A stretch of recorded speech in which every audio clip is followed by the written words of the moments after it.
김동섭의 인사이트입니다. 김동섭 전략가님 와 계세요. 안녕하세요. 네, 안녕하세요.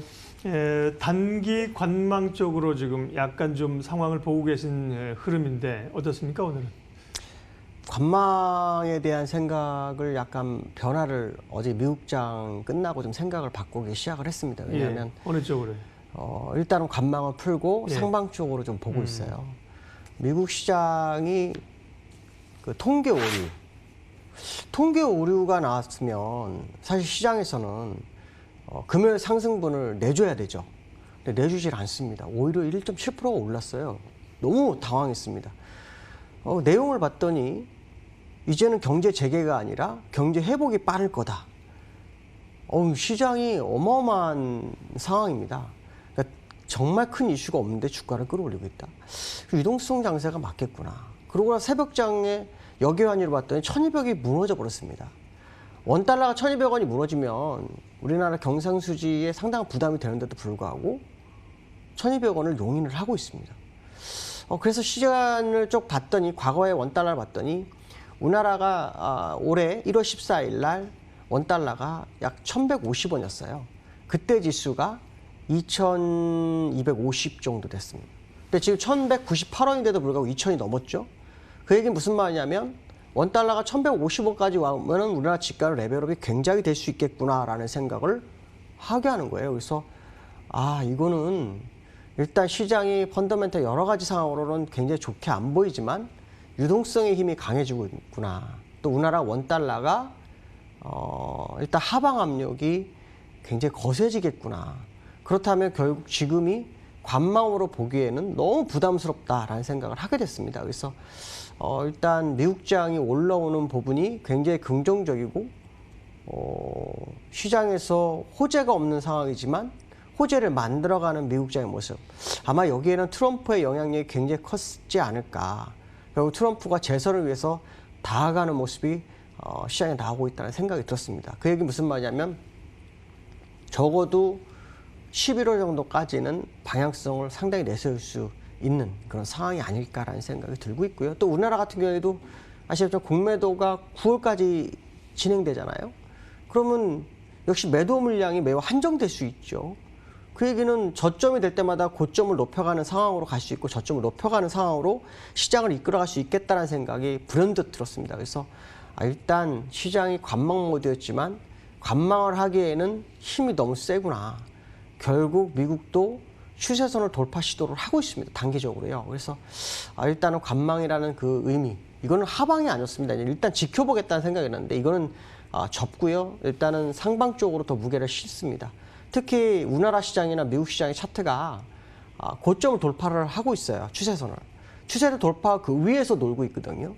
그 얘기는 무슨 말이냐면 더 빠지지 않겠다는 의지가 굉장히 시장에 반영되고 있는 상황이다라고 판단이 쓰고 있고 그 얘기는 지금 힘을 축적하는 과정일 수 있겠다라는 생각을 해봐야 될 것 같습니다. 특히 지금 다우 차트 보시면 추세선상으로 이렇게 우상향이 이 부분이 뚫렸어요.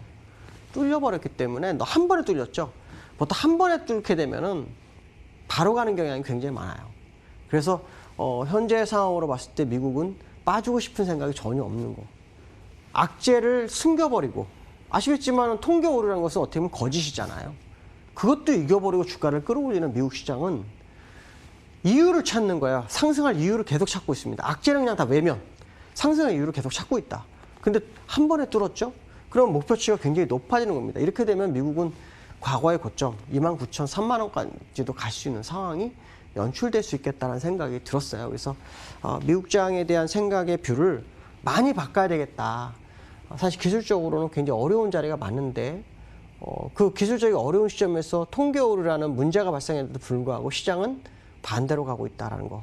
자, 그 얘기는 누군가 의지가 시장에 반영이 되고 있고 그 의지가 반영되고 있다는 것은 지수가 빠질 상황은 아직 아닌 것 같다. 적어도 트럼프가 재선에 성공하는지 안 하는지 이런 부분들 아니면은 중국과의 분쟁이 좀 더 강화되는 모습 그 모습이 시장에 꼭 나와야만이 방향이 나오지 않겠냐. 그렇다면 그 전까지는 사실 방향을 보기는 아랫방향을 보기는 굉장히 부담스러울 것 같다라고 말씀드릴 수 있고요. 두 번째는 원달러 제가 말씀드렸는데요. 원달러가 지금 200일선에 걸렸어요. 200일선 걸렸는데요. 제가 이제 원달러 보면서 비교해두고 싶은 게 여기 2020년 1월 14일, 그러니까 최저점이죠. 최저점이 1,150원이었어요. 그때 코스피가요, 한번 볼게요. 코스피 비교해 보면 여기가 2,000, 요 정도 됩니다. 14일 2,250이었어요. 근데 지금 원달러가 1,199원인데 지금 지수는 2,200에 근접해 있어요. 그럼 지금부터 50원 정도의 갭이 생기거든요. 50원 정도가 만약에 추세적으로 더 하락을 하면 지수는 얼마나 오를까요? 거의 2,300 이상 오를 수 있는 원달러의 모습이 나오기 시작했다. 그러니까 원달러가 1,200원 밑으로 너무 쉽게 내려왔다는 것은 환율 전쟁에서 우리나라 원달러가 강세 마인드로 흔드는 그런 상황이 연출될 것 같고, 그 얘기는 결국 지수가 레벨업을 할 수 있는 기회를 맞을 수도 있지 않을까. 그렇다고 해서 경기가 좋은 건 아니에요. 근데 시장 유동성이 많고 누군가는 시장이 자꾸 올라가길 바라는 그런 상황이 연출되죠. 물론 외국인들이 수급적으로 받쳐주지를 못해요. 근데 선물로 외국인들이 방향성을 엄청나게 이끌어가는 그런 상황이거든요. 그래서 일단 원달러 상으로는 추가적인 주가의 상승 가능성이 굉장히 높아지는 그런 상황이 아닌가. 지금 원달러가 5원 85전 전일보다 내려왔는데도 불구하고 주가가 마이너스예요. 되게 당황스럽죠. 어쩌면 저점에 매수의 기회를 주는 게 아닐까, 그런 생각이 상당히 듭니다. 물론 시장이 굉장히 빠르게 올랐기 때문에 언제든 눌릴 수 있는 건 사실입니다. 그러나 원달러의 흐름이 너무 가파르게 떨어지는 거, 이 가파르게 떨어지는 것은 위험자산한테는 위쪽으로 갈 수밖에 없다는 거. 특히 과거에 그 원달러의 키높이와 주가의 키높이로 봤을 때 주가가 더 올라갈 수 있는 원달러의 폭이, 하락폭이 더 남아있는 상황. 이렇다 그러면 지금 시장의 모습은 진짜 지난주에 정말 황당하게 많이 올라왔지만 더 상승할 수 있는 분위기를 연출할 수 있겠다라는 생각을 해봐야 될 것 같고요. 그다음에 국내 시장에 대한 얘기를 좀 하면요, 진짜 기술적으로 정말 어려운 자리에 있는 거 맞거든요. 근데 이제 2200선 안착을 할 거냐 말 거냐 고민을 지금 며칠째 하고 있어요. 그래서 고점에서 음봉이 나오고 있는데, 아마도 이거 지금 오늘은 조정은 5일선이 올라오는 시간을 주는 게 아니냐.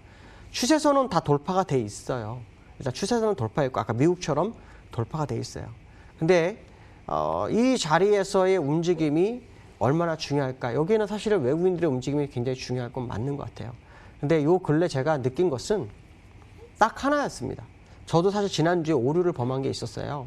1220원이 환율이 무너지게 되면 상방으로 많이 갈 거다 얘기해놓고 1220원이 무너졌는데도 저도 수급이 안 맞네? 아무것도 맞지가 않네? 포지션도 안 맞네? 그러고 그냥 내비뒀더니 그냥 가버렸어요. 근데 지금 환율이 내려왔잖아요.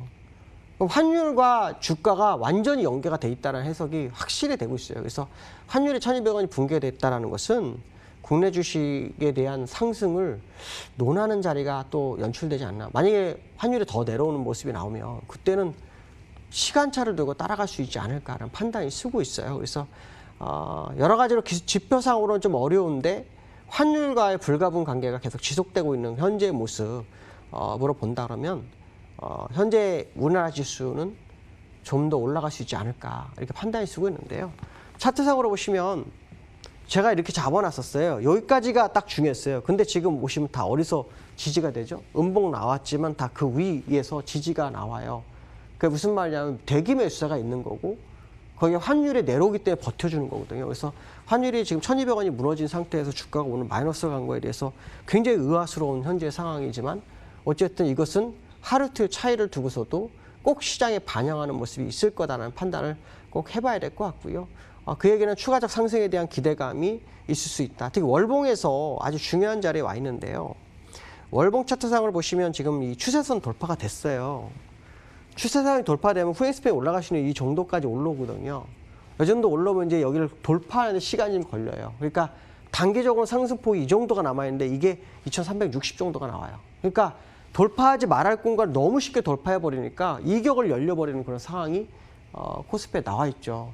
근데 거기서 원달러마저도 내려주는 상황이 나온다 그러면 이거는 뭐 사실 포지션이나 모든 게 맞지가 않아요. 사실 옵션에서 보시면 포지션상으로는 지금 전혀 맞지가 않거든요. 근데 만약에 위쪽으로 가게 되면은 기관들은 손해가 크죠. 외국인 이익이 많아지고. 근데 미국 쪽으로 가고자 하는 공간을 코스피에서 열어버렸다라는 거, 그다음 원달러가 내려왔다, 이런 판단을 한다면 지금 시장에서 사실은 관망에 대한 생각을 접을 수밖에 없지 않을까라는 생각을 사실 했어요. 그래서 어저께 미국장이 안 오르고 그다음에 원달러가 1,200원이 여기서 내려오지 않았다면 저는 아마 관망 모드를 계속 유지를 했을 거예요. 근데 너무 쉽게 내려왔고 또 너무 쉽게 돌파되는 상황. 이 얘기는 결국 우리가 순간적으로 고점을 높일 수 있다는 생각도 한번 해봐야 될 것 같습니다. 오늘 여기까지 하겠습니다. 감사합니다. 예, 관망에서 위쪽으로 다시 방향을 좀 풀어놓는, 열어놓는 김동섭 전략가님의 시각 확인했습니다. 지수 한번 확인하고 마칩니다. 코스피는 3포인트 하락 2180입니다. 장중에 2200 터치했었고요. 코스닥은 3포인트 하락 749, 750선, 코스피는 2200선, 예, 공방전입니다. 시장 공감 10 오늘 여기까지 하겠습니다. 오늘도 현명한 투자하십시오. 고맙습니다.